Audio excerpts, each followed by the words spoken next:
Salut à tous et bienvenue dans cette dernière vidéo de la mini-formation dédiée à l'essentiel de la gestion financière pour les entrepreneurs. Dans cette vidéo, je vais vous expliquer et vous donner 14 conseils que j'ai moi-même appliqués sur mes projets d'entreprise pour avoir une trésorerie toujours positive. Donc prenez un maximum de notes et moi je vous dis c'est parti.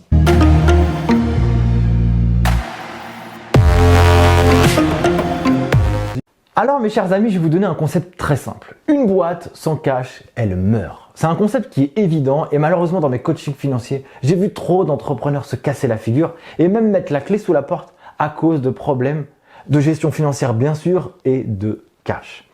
Donc je vais vous donner les 14 conseils que j'ai moi-même appliqués et que j'applique encore dans mes projets d'entreprise. Premier concept, fondamental, basique même. Faites du business avec votre entreprise.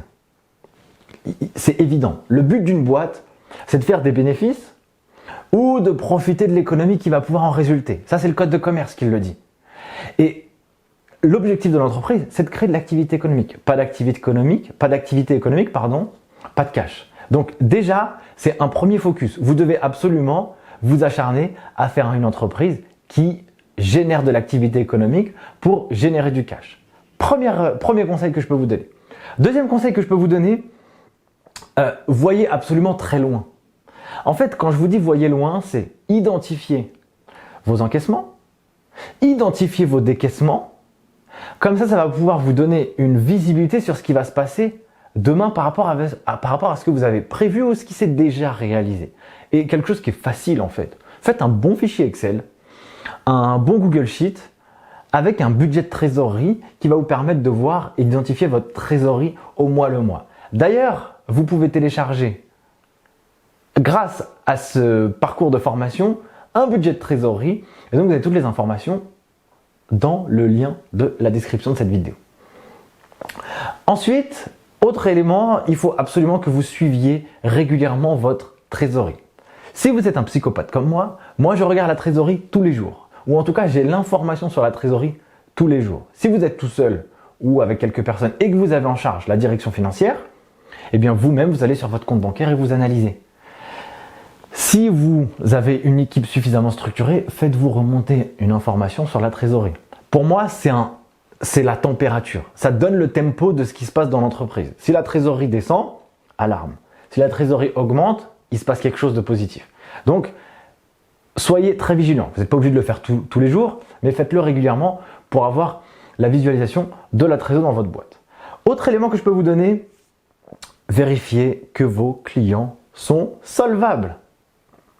Pour ça, soit vous lui posez des questions ou soit vous analysez ses comptes directement sur société.com.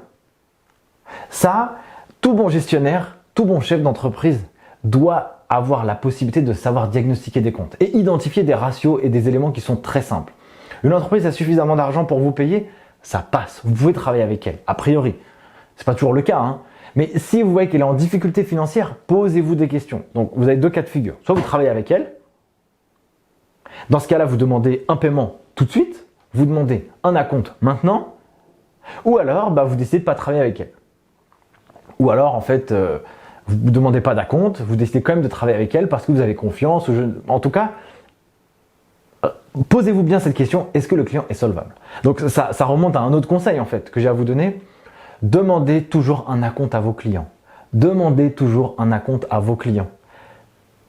Extrêmement important. Votre objectif, c'est de travailler avec le cash de vos clients et sûrement pas le vôtre. Dans mes projets d'entreprise, alors c'est pas toujours évident en fonction de vos clients, mais nous on a bossé pour des grosses boîtes comme Microsoft, Sanofi, Air France ou des grosses entreprises, même des plus petites PME, TPE. Évidemment indispensable de pouvoir demander un acompte. Parfois ça va pas passer. Testez le oui, le non vous l'avez déjà. Si vous ne demandez rien, vous avez non. Testez le oui et demandez l'acompte le plus fort possible. Comme ça vous permet d'avoir une sécurité et pouvoir travailler avec l'argent de votre client. Indispensable. Donc demandez toujours l'acompte avant de commencer une presta. Ensuite, autre conseil que je peux vous donner, faites-vous payer en temps et en heure. Date d'échéance. Vous n'avez pas de paiement à la date d'échéance, alarme. Alarme. Très important. Ensuite, Donc il faut mettre en place des actions de recouvrement, hein. Donc ça c'est l'objet d'un autre conseil que je peux vous donner.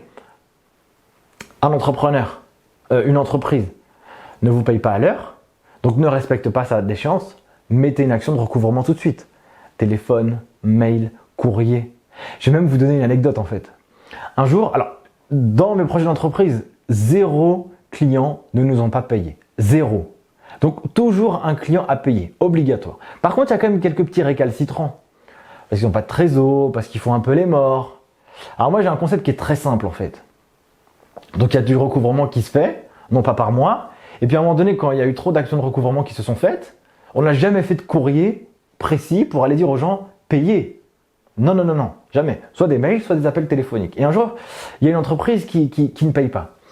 Et voilà ce que je fais. Donc j'appelle la personne et je lui dis, nous sommes à Paris, au siège. Nous avons fait une formation dans notre centre de formation à Toulouse. Vous êtes une entreprise toulousaine. Il est 9 h du matin. Un aller-retour Paris-Toulouse, je peux le faire dans la journée. Donc si vous ne payez pas maintenant, je viens tout de suite. Et en fait, c'est assez drôle. Parce que on était sympa, il faut toujours rester calme, bienveillant, pro mais ferme. Parce que vous avez fait un job, et si le job vous l'avez bien fait, vous n'avez aucune raison de ne pas être payé pour ce que vous avez fait. C'est fondamental en fait, c'est une base. Et imaginez-vous, vous êtes salarié, votre service paye ne vous paye pas votre salaire. Vous n'avez pas accepté en fait. Tout de suite, vous allez aller au service RH et vous allez demander votre dû. Pour l'entreprise, c'est la même chose. Vous n'avez pas été payé de votre facture, eh bien c'est votre dû. Donc, si vous avez bien fait votre job, pas de raison qu'on ne vous paye pas. Donc effectivement, et ça a débloqué la situation. Ce cas de figure, je l'ai fait 2 fois. Bon, c'était assez drôle, hein, mais ça a vachement marché. Donc évidemment, vous n'êtes pas payé à l'échéance, mettez des actions pour alerter les retardataires en faisant des actions de recouvrement. Ensuite, autre conseil que je peux vous donner, réduisez au maximum vos délais de règlement client. Vous aurez bien compris que tous les conseils que je vous donne, en tout cas pour le moment, ils sont très axés client. Mais réduisez absolument votre délai de paiement client. Comment faire? Je vous donne un exemple. Dans nos projets d'entreprise, quoi qu'il arrive, nos conditions de paiement, par défaut, c'est à réception de facture. Votre client signe ça, il est au courant de ce qui va lui arriver. Vous allez envoyer une facture tout de suite. Dès que la presta elle est finie, la facture va partir et quand elle part, le délai de paiement est à réception. Donc en fait, vous avez toute la légitimité de relancer un client parce que il doit vous payer tout de suite. Ça, c'est hyper important. Évidemment, vous avez des entreprises qui ont des contraintes internes et ça, c'est très valable pour les grands groupes où ils vont vous payer à 45 jours, à 60 jours. Mais faites bien attention qu'ils vont vous payer à l'échéance. C'est indispensable ça. Donc du coup, voilà l'objet d'un autre conseil. Réduisez vos réduisez vos délais de règlement client. Et évidemment, faites hyper attention, mais hyper attention à qui vous envoyez la facture. Vous avez fait une prestation dans une grande boîte. Vous avez fait la presta à Lyon. Sauf que le service compta, il est à Toulouse. Donc en fait, vous envoyez la facture à Lyon, mais vous ne serez jamais payé. C'est à Toulouse qu'il fallait l'envoyer. Et si vous ne l'avez pas fait, 60 jours sont passés, vous dites « Ah bah mince, ils vont pas payer la facture ». Vous appelez, on n'a pas reçu. « Ah bon, mais vous l'avez envoyé où monsieur ou madame ?»« Je l'ai envoyé à Lyon. »« Ah ben non, mais c'est à Toulouse qu'il faut l'envoyer. » Donc vous refaites une facture, vous refaites un avoir, ça vous fait du travail, vous refaites une facture et puis vous reprenez entre 30 et 60 jours. Donc en fait, finalement, vous avez un délai de règlement qui explose en fait avec ce cas de figure. Donc ça, c'est un autre conseil que je peux vous donner. Autre conseil, donc évidemment, récompensez vos clients, ceux qui vous payent vite. Faites des réductions, ça peut être une idée. Hein. En tout cas, nous, on a expérimenté ce genre de choses, ça marche assez bien. Autre conseil que je peux vous donner, facilitez les moyens de paiement sur votre site internet. Par exemple, offrez une solution de paiement en ligne. C'est extraordinaire ça. Vous n'avez pas de recouvrement à faire, vous êtes payé tout de suite dès lors que la personne a eu l'intention d'achat et a acheté. C'est fou. Donc, facilitez les moyens de paiement en ligne, à distance, avec des outils comme Stripe, PayPal. Ça marche très bien et c'est très efficace. Et du coup, ça vous fait vachement gagner du temps. Délai de règlement client, optimisation pour avoir l'argent tout de suite grâce à des outils comme ces paiements en ligne. Autre cas de figure, élargissez, écartez, espacez le délai règlement avec vos fournisseurs. Alors ça, c'est fou. Vous devez absolument vous respecter vos échéances. Si vous avez dit à votre fournisseur, je paye à 30 jours, payez à 30 jours. C'est très important d'avoir de très bonnes relations business avec les gens avec lesquels on travaille. C'est fondamental. Il faut être honnête, éthique et respecter ce qu'on dit et respecter ce qu'on fait. Donc, par contre, élargissez au maximum. Parce que si vous envoie des marchandises et que vous ne payez pas, vous pouvez vendre vos marchandises. Et en vendant vos marchandises, eh bien, vous avez l'argent de votre client sans avoir payé votre fournisseur. Vous optimisez votre trésorerie. Exemple, dans la grande distrib, Carrefour, Leclerc, c'est ce qu'ils font. Enfin, vous, quand vous allez à la caisse, vous payez tout de suite. Par contre, les fournisseurs, ils les payent dans plus longtemps. Donc du coup, ça, c'est hyper important de pouvoir agir sur ce point-là. Autre point, réfléchissez à des postes de coûts que vous pourriez avoir. Essayez de diminuer vos dépenses, des dépenses qui sont inutiles. Par exemple, vous avez souscrit un abonnement à, je sais pas, Microsoft Office, puis vous êtes prélevé tous les mois de 20 € alors que vous utilisez Google Doc, Google Slide, Google Sheet. Google Doc, Google Slide, vous pouvez l'utiliser, c'est gratuit quoi. Et puis de l'autre côté, vous payez Microsoft. Ça, c'est inutile comme dépense. Essayez d'optimiser, d'aller challenger vos dépenses qui sont inutiles et qui n'apportent pas de valeur sur votre projet. Avec des cailloux, on fait des montagnes, ça vous aide à optimiser votre trésorerie. Autre conseil que je peux vous donner, ayez une trésorerie de sécurité. Un mois de chiffre d'affaires, c'est très bien. Comme ça vous permet de voir venir en cas de pépin. Autre élément que vous pourriez apporter pour optimiser votre trésor, négocier. Alors, j'aime pas trop ça. Négocier un découvert bancaire avec votre banquier. Vous avez fait votre prévisionnel de trésorerie et vous avez vu qu'à un moment donné, vous allez avoir vous allez être un peu dans le rouge. Négociez suffisamment en avance avec lui un découvert bancaire. S'il le sait, vous apportez quelque chose de négatif, mais vous apportez quelque chose où vous savez ce que vous faites. Et lui, il est très friand, très intéressé d'avoir des clients qui savent ce qu'ils font. Et donc, négociez ça. Si vous avez vraiment des pépins, vous pouvez aussi négocier des délais de règlement avec les administrations, l'URSSAF, la retraite, les impôts pour échelonner vos paiements. L'objectif, soyez le plus optimisé en trésorerie possible. Échelonnez le maximum de choses que vous pouvez faire. Je vous donne un exemple. Quand on a embauché des salariés au début, ce qu'on faisait, c'est qu'on prenait des Macs. On utilisait des Macs, ils étaient tout neufs. Sauf qu'un Mac, ça coûte combien? Ça coûte 1100 €. Jamais de la vie, moi j'aurais pris la décision d'investir dans un outil à 1100 € pour pouvoir travailler comme ça. Par contre, voilà ce que j'ai fait, c'est que pour avoir ce Mac, j'ai demandé au service entreprise un financement à taux zéro.